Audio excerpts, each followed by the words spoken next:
Globule Radio 90.5, on vient d'écouter Aloïs Sauvage, Jimmy. Alors pour les mordus du podcast, vous pouvez toujours aussi vous abonner à nos podcasts via l'annuaire de podcasts Apple iTunes et vous nous retrouvez sous Globule Rencard ou Globule Interview. Alors, nous allons recevoir là tout de suite quelqu'un qui a travaillé pour Globule Radio et qui vient nous parler de son projet de documentaire. Émilie Gélinas, bonsoir. Gélina, pardon. Oui, il y a un S, mais au Québec, on ne dit pas le S. Ah bon, bah alors si au Québec, on ne dit pas le S, à Chamonix, on ne dit pas le X. Bah oui, c'est ça, voilà. Alors oui, on est avec Émilie qui a un projet de film documentaire qui traite de l'impact de l'isolement hivernal sur l'identité des Valorcins. Donc Émilie qui est d'origine québécoise et qui habite maintenant la vallée des Ours. Donc vous avez entrepris un parcours en communication, télévision, pour ensuite compléter une licence et une maîtrise en sociologie à l'Université du Québec à Montréal, donc l'UQAM. Vous êtes conférencière, vous prenez part aux débats sociaux dans les journaux et vous travaillez aussi pour des instituts et chaînes de recherche au Québec. Vous êtes aussi vidéaste et avez entre autres réalisé une série de films pour l'ESF de Valorcine. Et vous avez également prêté votre voix à Globule Radio en étant animatrice l'hiver 2019. Donc vous avez un projet de film documentaire qui est pour le moment au stade de la recherche de financement. Et ce documentaire, c'est le premier projet de l'association qui vous porte, Visage du Monde, qui est présidé par Ophélie Bélanger. Et elle n'a pas pu être présente ce soir, malheureusement. Oui. Donc cette association elle a pour but de promouvoir et présenter des initiatives originales portées par de nouveaux visages afin de concilier passé, présent, futur. Et les moyens employés sont la création d'œuvres audiovisuelles ou tout autre moyen technique ou humain. Alors comment il est né votre projet de documentaire? C'est quoi la genèse? En fait, ça fait 2 ans. C'est un projet qui est en cours de réalisation. Au début, c'était par l'entremise de l'École du ski français à Valorcine. Il y a le directeur de l'École de ski, Paolo Buissa, qui voulait faire un film sur l'école de ski. Il y a Thierry Bergeron, qui est propriétaire du Café Comptoir, qui a lancé l'idée de faire un documentaire aussi. Et puis, on était parti sur un documentaire sur, en fait, les origines, ou plutôt l'histoire des sports commercialisés par l'école de ski. Comment est-ce que les sports à Valorcine, que ce soit le ski de fond, le ski hors-piste, tout ça, comment est-ce que ça faisait partie finalement du mode de vie des Valorcins? Et donc, ce projet-là a été avorté. Et moi, ça m'a trotté dans la tête depuis ce moment-là, parce que quand je suis arrivée à Valorcine, c'était toute une surprise. Je suis arrivée en décembre 2017. Le col était fermé. Il y avait la cousse, c'est le vent, de 145 km/h, le toit shakeait de tous les bords, puis là, je me demandais où c'est que j'étais atterrie. Et puis voilà, moi, j'avais pas fait de provision, rien, parce que ça faisait pas partie de mon mode de vie. Mm-hmm. Puis là, pendant 3 jours, le col fermé, tout ça, ça a été assez spécial. Puis voilà, à la fois, ça m'a perturbée, puis à la fois, ça m'a émue, parce que pour moi, il y a une espèce une beauté de s'abandonner à la contingence de la nature, de faire affaire avec les conditions qui sont là. Puis les petits êtres humains, des fois, on ne contrôle pas tout. Mm-hmm. Puis c'est quelque chose qui m'a marqué, qui est parfois difficile à vivre, parce que des fois, quand on prend même le tunnel, il y a un tunnel qui est disponible. Oui, merci, c'est gentil. Il y a pas qui est disponible. Il y a un tunnel qui a été construit. Et depuis 1986, les voitures peuvent passer pendant certaines heures de la journée. Et même à ça, quand on passe le tunnel, en fait, on ne sait pas vraiment si le soir, on peut revenir à Valorcine. Fait que ça fait un mode de vie ou quelque chose de très particulier. Incertitude, ouais. Et voilà, tout ça, ça m'a grandement interpellée. Je me suis posé des questions. J'ai été voir les gens du village pour comprendre qu'est-ce qu'était Valorcine, finalement. Les gens, ils mangent quoi en hiver? Au Québec, il y a une expression qui dit mais qu'est-ce que ça mange en hiver? Je sais pas, moi, quelque chose qu'on sait pas, un objet. Mais qu'est-ce que ça mange en hiver, ça? Ça veut dire, mais qu'est-ce que c'est? C'est quoi la définition de? Et moi, j'ai envie de savoir qu'est-ce qu'ils mangent en hiver depuis 1950, puis comment ça a changé jusqu'à aujourd'hui. Et alors, quel thème vous allez aborder dans ce documentaire, les thèmes généraux? Les thèmes généraux, en fait, si on parle de l'impact de l'isolement hivernal sur l'identité des Valorcins, moi, c'est une intuition, c'est ce que je ressens quand je parle aux habitants, que ce soit des résidents permanents ou secondaires, hein, ou moins permanents. Il y a une certaine solidarité qui s'est créé. Et bon, selon certains anciens et anciennes, c'est quelque chose qui s'est perdu. C'est intéressant. Il y a une certaine autonomie. À Valorcine, les gens ils sont habitués de tout faire par eux-mêmes, que ce soit les outils, il y avait les forges, anciennement il y avait un moulin, ils faisaient pratiquement de tout parce que jusqu'à très tard, en fait, selon Laurent Jacob, qui est géographe, qui a étudié Valorcine, il y a eu un changement d'un système agro-silvopastoral à une économie tournée vers le tourisme et la construction du barrage Émosson, donc l'électricité. Et ça, ce passage-là s'est fait dans les années 70. Donc, alors que à Chamonix, c'était déjà le tourisme hivernal dans ces années-là, en 1960-70, à Valorcine, c'était encore un lieu où les gens étaient dans une certaine forme d'autarcie, pour ne pas dire complète, là, quand même. Et voilà, ils avaient des bêtes, ils s'organisaient, puis ils jouissaient pas des fruits du tourisme. Leur argent, c'était pas grâce au tourisme, c'était grâce à leur petite vie qu'ils menaient, puis au tourisme estival, par contre. Donc voilà, c'est les thèmes solidarité, autonomie, la frontière surtout aussi, parce qu'à Valorcine, si l'impact de l'isolement, il y a un isolement aussi qui se crée par la frontière, parce que quand le col est fermé, Valorcine est coupé de la France, puis de l'autre côté, c'est la Suisse. C'est la Suisse, puis c'est la vallée du Trian. Valorcine fait partie de la vallée du Trian et elle a cultivé des liens avec les habitants de Fin-Haut, de Trian, de Châtelard, quand c'était fermé et même quand c'était ouvert. Et ça sort beaucoup dans le discours des anciens, des anciennes. Le médecin, par exemple, qui était disponible pour les Valorcins toute l'année avant, c'est plus le cas. Des choses comme ça qui ont changé au courant des 50 dernières années. Et alors, vous êtes originaire du Québec. Quel lien vous faites entre Valorcine et le Québec? Moi-même ou pour le documentaire? Les deux. Les deux. Quel lien est-ce que je peux faire? Certainement, il y a un esprit villageois. C'est quelque chose qu'au Québec, tu sais, si tu y as passé un an, mais les gens, quand on les croise, « Hey, salut, ça va? » Puis vous avez passé une belle journée. Il y a une discussion qui se crée même avec des gens qu'on ne connaît pas. Puis à Valorcine, il y a un peu cet esprit-là parce que, il y a 430 habitants. Et ce qui m'a frappée quand je suis arrivée à Valorcine, ça, c'est une différence, du coup, ça répond peut-être pas à ta question, mais je trouve ça drôle. Parce que chez nous, moi, je viens de la périphérie de Montréal, dans les Laurentides. Et en fait, quand je vais acheter quelque chose à l'épicerie, tout ça, je connais vaguement les gens. C'est plus anonyme parce qu'il y a beaucoup de gens. Et quand je vais acheter quelque chose, mettons, ça me prend 20 minutes, je reviens chez nous, c'est bon, je continue ma journée. Puis à Valorcine, quand je suis arrivée, je me suis dit, bon, je vais aller chercher une baguette de pain. 1 heure plus tard, j'arrive à la maison, j'ai parlé avec un tel. Ah oui, puis comment ça va? Ah ben oui, vous êtes Canadienne. Ah ben oui, puis vous habitez où? Puis là, la discussion, elle allait, puis ça, c'était assez marrant. Donc, il y a un esprit villageois. Il y a certainement la nature, la proximité de la nature, le lien qu'ont les habitants aussi avec la nature et la neige. La neige, que moi, je la connais beaucoup, la neige. J'ai entretenu une relation avec elle depuis mon enfance. Puis à Valorcine, c'est complètement différent la relation qu'on a avec la neige parce que faut savoir que Valorcine est traversée par de nombreux couloirs d'avalanche.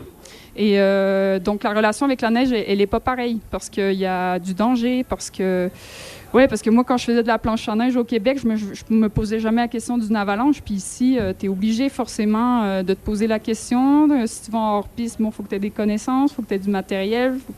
Voilà. Donc, c'est assez différent. Puis quand les touristes ils viennent à Valorcine aussi, ils pensent qu'on peut marcher n'importe où. Puis moi, je pensais comme ça aussi en arrivant à Valorcine. Je ne pensais pas qu'il y a des endroits où on ne pouvait pas marcher parce que la neige, c'est tellement idyllique et joyeux. On ne s'imagine pas le lendemain où ça a beaucoup tombé que ça peut être dangereux. Et juste hiver, à un moment donné, il y a un copain, il faisait une soirée chez eux. Il habite dans un hameau qui est entre 2 couloirs d'avalanche.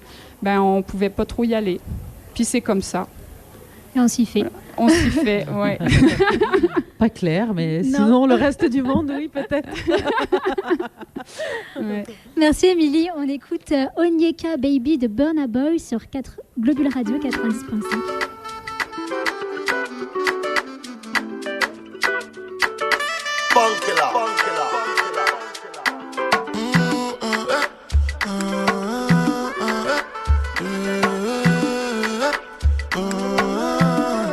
Say my baby, you know Sunday or Wendy, you coming like Onyeka or Wendy, and if you give, I could take you, oh, shake you. I still dey study your case, you. You cannot go make a mistake, you. And if you leave, I could praise you. You been a setup. You don't do your booty, now your body better. I no go live, I never. Never, never, never make a no regret. Every day different palava.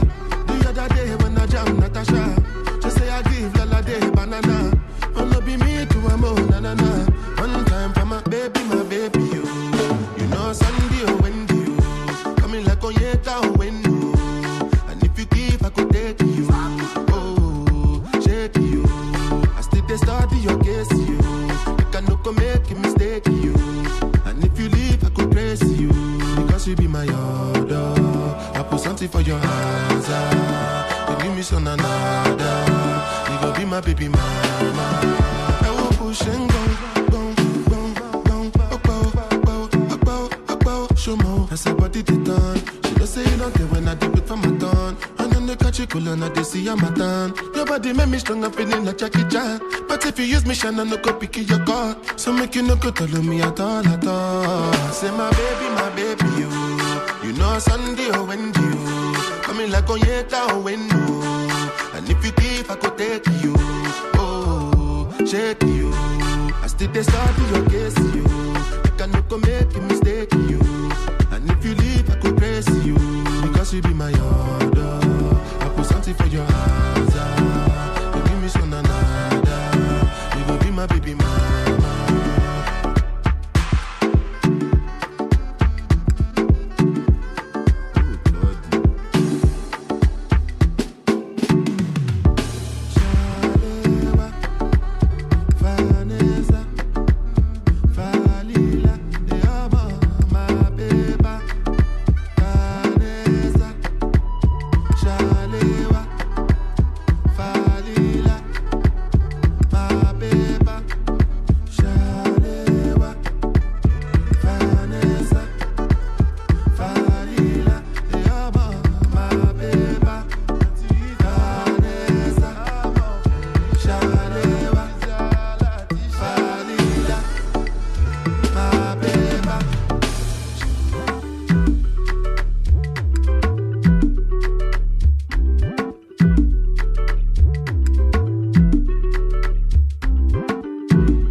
Globule Radio 90.5.